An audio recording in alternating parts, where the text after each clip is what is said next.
నమస్తే సార్. నమస్తే అన్న. సార్ ఇప్పుడు ప్రస్తుతం పెన్షన్ మొన్నటి వరకు వాలంటీర్లు ఇంటి దగ్గరకు వచ్చి ఇవ్వడం మనం చూసాము. అయితే ఈ ఎలక్షన్ కోడ్ ఏదైతే ఉందో దానివల్ల వాళ్ళు అక్కడికి వెళ్ళి సచివాలయానికి వెళ్ళి తెచ్చుకోవాల్సిన పరిస్థితి. అయితే దీనికి వెళ్తూ 15 మంది చనిపోయారు అని చెప్పి వార్తలు వస్తున్నాయి ముఖ్యంగా. అయితే దీనికి కౌంటర్గా వైసీపీ వాళ్ళు టీడీపీ వాళ్ళు చేయడం వల్లే ఇలా జరిగింది అని చెప్పేసి 15 మంది ప్రాణాలు పోవాల్సి వచ్చింది అని చెప్పేసి అంటారు. టీడీపీ ఏమో మీది చాతగంతనం అని చెప్పేసి వాళ్ళు అంటున్నారు. సో ఏంటి సార్ ఇది? దారుణం.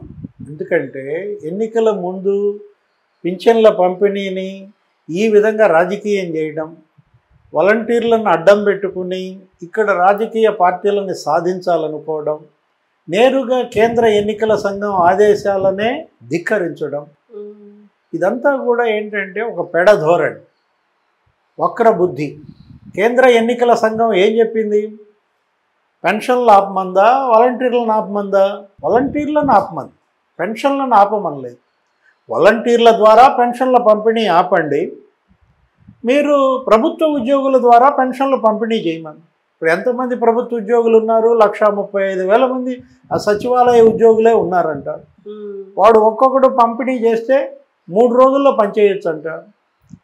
ఒక్కొక్కళ్ళు 49 పెన్షన్లో ఏమో వస్తాయి అనుకుంటాను పంచితే కనుక. 3 రోజుల్లో అయిపోయేదానికి వీళ్ళు ఏం చేస్తున్నారు? సచివాలయాలకు రప్పిస్తున్నారు. ఇది ఒక పెద్ద మహాకుట్రగా కనపడుతుంది. ఈ పింఛన్ల పంపిణీ ఈ కేంద్ర ఎన్నికల సంఘం ఆదేశాలను అడ్డం పెట్టుకుని రాజకీయ లాభాలు పొందడం ద్వారా రేపటి ఓట్ల వేట కనపడుతోంది. ఒక పెద్ద కుట్ర.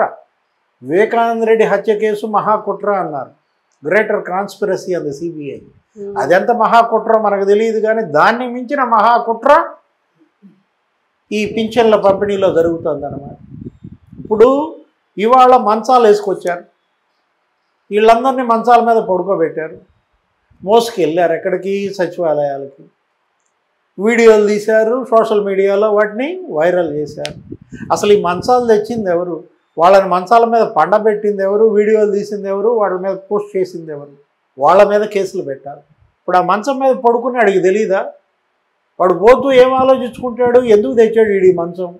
నన్ను ఎందుకు పండబెట్టి మోసుకెళ్తున్నారు? ఇంతకుముందు దాని మంచాలు ఇప్పుడు ఎందుకు తెచ్చారు? ఇంతకుముందు లేని ప్రేమ నా మీద వీడికి ఇప్పుడు ఎందుకు వచ్చింది? ఇట్లా ఆలోచించరా? వాళ్ళు ఏమైనా పిచ్చోళ్ళ? ప్రజలు పిచ్చోళ్ళు అనుకుంటే మనం పిచ్చోళ్ళం అవుతాం. వాళ్ళంతా పాత్రదారులు. ఎవరు? ఈ మంచాలు తెచ్చిన వాళ్ళు, పండబెట్టిన వాళ్ళు, వీడియోలు తీసిన వాళ్ళు. అసలు సూత్రధారులు ఎవరు? ఇది అటు తిరిగి ఇటు తిరిగి సిఎస్ జవహర్ రెడ్డి గారికి చుట్టుకుంటారు. ఈ మొత్తం అన్ని వేళ్ళు కూడా ఇవాళ ఆంధ్రప్రదేశ్ ప్రభుత్వ ప్రధాన కార్యదర్శి జవహర్ రెడ్డి వైపు చూపిస్తున్నారు. ఆయన కలెక్టర్లతో వీడియో కాన్ఫరెన్స్ పెట్టారు. ఆ కాన్ఫరెన్స్లో కలెక్టర్లంతా కూడా మేము ఇంటింటికి పంపిణీ చేయడానికి సుముఖం, సిద్ధంగా ఉన్నామని చెప్పారు. మరి ఇంకా అభ్యంతరం ఏంటి? మధ్యలో సర్ప్ సిఈఓ మురళీధర్ రెడ్డి ఎందుకు వచ్చాడు? సర్ప్ సిఈఓ మురళీధర్ రెడ్డి కలగ చేసుకుని సచివాలయాల దగ్గర పంపిణీ చేద్దామంటాడు. మురళీధర్ రెడ్డిని ఇన్ఫ్లుయెన్స్ చేసింది ఎవరు? ఎవరి ప్రభావంతో ఆయన ఈ డెసిషన్ తీసుకున్నారు? దీనిలో CMO principal secretary Dhanunjaya Reddy పాత్ర ఏంటి? ధనుంజయ రెడ్డి ఇచ్చినటువంటి సూచనల మేరకే మురళీధర్ రెడ్డి ఈ సర్క్యులర్ ఇచ్చారా? ధనుంజయ రెడ్డిని మురళీధర్ రెడ్డిని కాదనలేని పరిస్థితి జవహర్ రెడ్డిది. ఎటు చూసినా నీకు ఈ ఎపిసోడ్లో ముగ్గురు చుట్టూతోనే తిరుగుతోంది బంతి. ధనుంజయ రెడ్డి, మురళీధర్ రెడ్డి, జవహర్ రెడ్డి. వీళ్ళ మీద కేసులు పెట్టాలి. 15 మంది చనిపోయారంటే, నిన్న 4 చనిపోయారంటే దానికి కారణం ఎవరు? ఈ మంచాలు తెచ్చిన వాళ్ళు, ఈ మంచాల మీద పండబెట్టిన వాళ్ళు. నిజంగా వీళ్ళకి ప్రేమ ఉంటే వాళ్ళకి ఏం చేయాలి? అక్కడ టెంట్లు వేయాలి, అక్కడ మంచినీళ్ళు ఇవ్వాలి, మజ్జిగ పోయాలి, లేదా భోజనాలు ఏర్పాటు చేయండి. మీకు అంత డబ్బు ఉంటే, తెగు ఉంటే. అది కదా నువ్వు, అప్పుడు కదా నీకు వాళ్ళు ఓట్లు వేసేది. వీళ్ళు మంచివాళ్ళు, చక్కగా ఏర్పాట్లు చేశారు, మాకు శుశ్రూషలు చేశారు. అంతేగాని మంచం మీద పడుకోబెట్టి తీసుకుపోయి ఆడ మూలేసి వస్తే వీడియో తీసుకుంటే సరిపోతుందా? దీన్ని అడ్డం పెట్టుకుని రాజకీయ లాభాలు పొందాలని ఎందుకు చూస్తున్నారు? ఇప్పుడు అన్ని ఎపిసోడ్లు అయిపోయినాయి, ఇక ఇది లాస్ట్ ఎపిసోడా? ఇప్పటికి ప్రతిదీ కూడా బూమ్రాంగ్ అయింది ఏది చేపట్టినా. అందుకని ఇప్పుడు ఈ వాలంటీర్లని తీసుకున్నారా? జగన్మోహన్ రెడ్డి బస్సు యాత్ర ప్రారంభించాడు, మేమంతా సిద్ధం. మొదటి సభలో ఏమన్నాడు? చిన్నాన్న హత్య గురించి ఎత్తాడు. నా వాళ్లను కూడా వాళ్ళేపు లాగేసుకున్నారు అన్నాడు చెల్లెళ్ళ గురించి. అది బూమ్రాంగ్ అయింది. ఇక దాన్ని వదిలేసి ఇప్పుడు ఏం చేసుకున్నాడు? ఇప్పుడు వాలంటీర్లను తీసుకున్నాడు.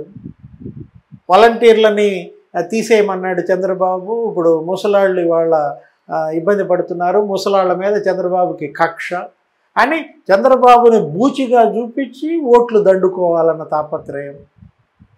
ఇప్పుడు ఇవి 68 లక్షల పింఛన్లు ఉంటాయి. దాంట్లో ఈ ముసలాళ్ళ పింఛన్లు 34 లక్షలు ఉంటాయి, వృద్ధుల పింఛన్లు. వీళ్ళల్లో కూడా రాలేని వాళ్ళు, నడవలేని వాళ్ళు, ఇంటికే పరిమితమైనటువంటి పెన్షనీర్లు ఎంతమంది ఉంటారు? 9 లక్షల మంది ఉంటారు. ఈ 9 లక్షల మందికి ఇంటింటికి పింఛన్లు పంపిణీ చేస్తామని సిఎస్ గారే చెప్పారు, జవహర్ రెడ్డి. మరి వాళ్ళకి 9 లక్షలకి ఇంటింటికి మేము పింఛను పంపుతామన్నప్పుడు ఈ మంచాల డ్రామా ఎందుకు? ఎవడి మంచాల డ్రామా? దీని కథ ఎవడు? స్క్రీన్ ప్లే ఎవడు? దర్శకత్వం ఎవడు? ఇంటింటికి 9 లక్షల మందికి పంచుతానికి సిఎస్ మురళీధర్ రెడ్డి అంతా రెడీ అయినప్పుడు మంచాలు తీసుకెళ్ళమని చెప్పింది ఎవరు? వాళ్ళని పండబెట్టింది ఎవరు? వాళ్ళతో వీడియోలు దించింది ఎవరు? వాళ్ళ మీద కేసులు పెట్టాలి. నిజం చెప్పాలంటే కేంద్ర ఎన్నికల సంఘం దీన్ని సీరియస్గా తీసుకోవాలి. సిఈసి ఆదేశాలనే వీళ్ళు బేఖాతరు చేశారు. ప్రభుత్వ ఉద్యోగుల ద్వారా పంపిణీ చేయమంటే అది చేయకుండా వీళ్ళందరినీ సచివాలయాలకు రప్పించడం ఎంత తప్పుడు పని. ఇప్పుడు వాళ్ళు వచ్చారు, నిన్నొచ్చారు, ఇవాళ వచ్చారు. వెల్ఫేర్ అసిస్టెంట్లు బ్యాంకులకు వెళ్ళారు డబ్బులు విత్డ్రా చేయడానికి, డబ్బులు లేవు. ఒక్కొక్క సచివాలయంలో ఫీల్డ్ అసిస్టెంట్ ఎంతమందికి పంచాలి? ఇప్పుడు సుమారుగా 14 లక్షలు పంచాలి. 14 లక్షలు పంచాలంటే మరి నువ్వు అతని ఖాతాలో 14 లక్షలు వేయాలి కదా. 9,000 వేస్తావా? 9,000 ఎంతమందికి పెన్షన్ వచ్చుద్ది? 3కి వచ్చుద్ది. అటువంటిప్పుడు వాళ్ళని నిన్నెందుకు రమ్మన్నారు? నిధులు లేనప్పుడు, నిధులు వెయ్యనప్పుడు వాళ్ళని రమ్మంటాం ఏంటి? మహాకుట్ర కాదా? నెలలో మొదటి 3 రోజులు పింఛన్లు పంపిణీ చేయాలన్న ఇంగితం మీకు లేదా? నెలకి పింఛనీర్ల ఖర్చు సామాజిక భద్రత పెన్షన్లది 1950 కోట్లు ఉంటుందమ్మా. 1950 కోట్లు ట్రెజరీలో లేకుండా ఎందుకు చేశారు? ఇప్పుడు ఇది ఫైనాన్షియల్ క్లోజర్. మార్చి 15 నుంచి 31 లోపు నువ్వు దగ్గర 15,000 కోట్లు విత్డ్రా చేశారు. 15,000 కోట్లు విత్డ్రాల్కి బడ్జెట్ రిలీజ్ ఆర్డర్ ఇచ్చిన ఫైనాన్స్ సెక్రటరీ తప్పు కదా?